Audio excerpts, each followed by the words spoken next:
আসসালামু আলাইকুম রহমতুল্লাহি ওবারাকাতু। সুপ্রিয় দর্শক শ্রোতা, বিএনপি তাদের ফেসিবাদী কায়দা, ফেসিবাদী আচরণ আওয়ামীদের মতো শুরু করে দিয়েছে। ঢাকায় মির্জা আব্বাস তিনি নাসিরউদ্দিন পাটোয়ারির বিরুদ্ধে আদালতে মামলা করেছে। যেই জুলাইয়ে যেই ছেলেরা রক্ত দিল, জীবনকে বিলিয়ে দিল, সেই জুলাই যোদ্ধার বিরুদ্ধে মামলা দিয়ে মামলা বাণিজ্য, মামলা গেম বিএনপি শুরু করেছে। এটা অত্যন্ত নিন্দনীয়। তাকে মানহানির মামলা,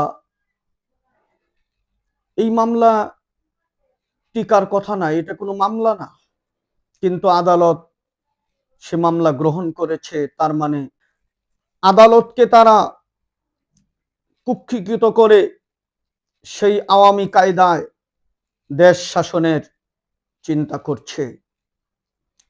নাসিরউদ্দিন পাটোয়ারি মামলা দিলে মির্জা আব্বাস বিএনপির ওই সন্ত্রাসীদের বিরুদ্ধে অনেক আগেই সেই দিতে পারত লিগেল, কারণ তাকে বিভিন্ন জায়গায় হামলা করা হয়েছে, তাকে ডিম মারা হয়েছে, বিভিন্ন জায়গায় অপমানিত করা হয়েছে। এই ছেলে মামলা দিল না, আর বুইরা খাটাস এই মন্ত্রীর পদমর্যাদা, প্রধানমন্ত্রীর উপদেষ্টা, এই বাচ্চা ছেলের বিরুদ্ধে তিনি আদালতের আশ্রয় পর্যন্ত নিয়েছে। এটা অত্যন্ত দুঃখজনক। আরে আপনি তো এই একটা বাচ্চা ছেলের গণরায়কে আপনি ষড়যন্ত্র করে এমপি হয়েছেন, এই লজ্জাই তো আপনার মুখ দেখানোর কথা না।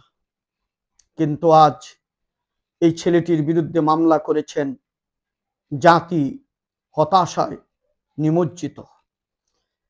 এই ছেলেরা যদি, এরা যদি সেদিন পদক্ষেপ না নিত, এরা যদি বন্দুকের নলের সামনে না দাঁড়িয়ে যেত, আপনাদের ঈদের পরের আন্দোলন আর কোনোদিন এই দেশে জমত না। বারবার আপনারা ঘোষণা দিয়েছেন ঈদের পরে এটা করব ওটা করব, কিন্তু পারেন নাই। যেদিন বালুর টাক দেওয়া হয়েছিল খালেদা জিয়ার বাসার সামনে, সেদিন খালেদা জিয়া বলেছিল মির্জা আব্বাস কোথায়, ওরা কোথায়? বলছে যে কেউ টেলিফোন রিসিভ করে না, মোবাইল বন্ধ করে রেখেছে। সেদিন জামাত ইসলামীর কয়েকজন ছেলে শাহাদাত বরণ করেছিলেন। খালেদা জিয়াকে বলা হয়েছিল জামাতের লোকেরা নেমেছিল, কিন্তু আর কেউ না নামায় তারা বিপদে পড়েছে। খালেদা জিয়া বলল জামাত শিবির ছাড়া কি আর কিছু নাই দেশে?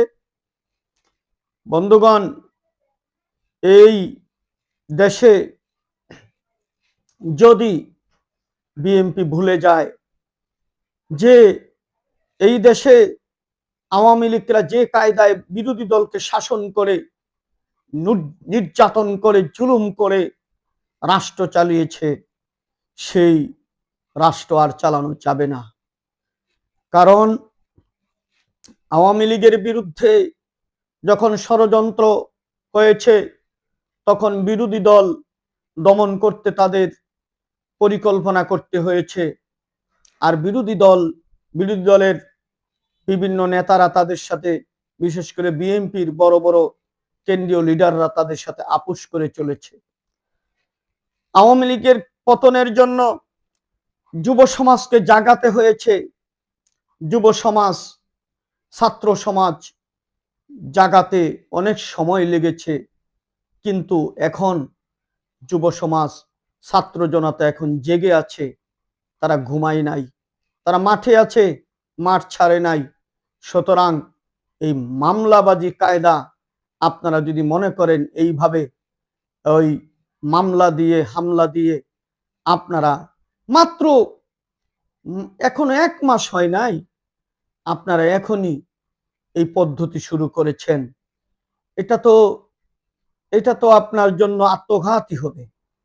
মির্জা আব্বাস সাহেব, আপনি পুরনো রাজনীতিবিদ, নাসির উদ্দিন পাটোয়ারির কাছে আপনি কিছু না, আপনি তার বিজয়কে ছিনিয়ে নিয়েছেন। আল্লাহর কাছে রমজান মাসে আল্লাহর কাছে কি জবাব দিবেন রমজান মাসে, সেটা আত্মসমালোচনা করুন। আপনারা এগুলো বন্ধ করেন। নাসির উদ্দিন পাটোয়ারিকে আপনার উচিত ছিল আপনার পাশে নিয়ে দাঁড়া করানো, যে বাবা তুমি আমার সাথে থাকো, তুমি আমাকে সহযোগিতা করবে, আজকে না হয়েছে আগামী ভবিষ্যৎ তোমার জন্য, আমার তো জীবন শেষ পর্যায়ে। এইভাবে আপনার উচিত ছিল তাকে সান্ত্বনা দেওয়া। তা না দিয়ে আপনি মামলা করলেন। এটা ফল ভালো হবে না। এটা দেশের জন্য অশনি সংকেত। সামনে দেশের বিপর্যয় বোঝা যাচ্ছে। তাই সুপ্রিয় দর্শক শ্রোতা, নাসির উদ্দিন পাটোয়ারি জাতিকে মুক্ত করার জন্য যে সাহস নিয়েছে, এই ছেলের পাশে আমরা থাকব, সহযোগিতা করব। আসসালামু আলাইকুম ওয়া রাহমাতুল্লাহি ওয়া বারাকাতুহু।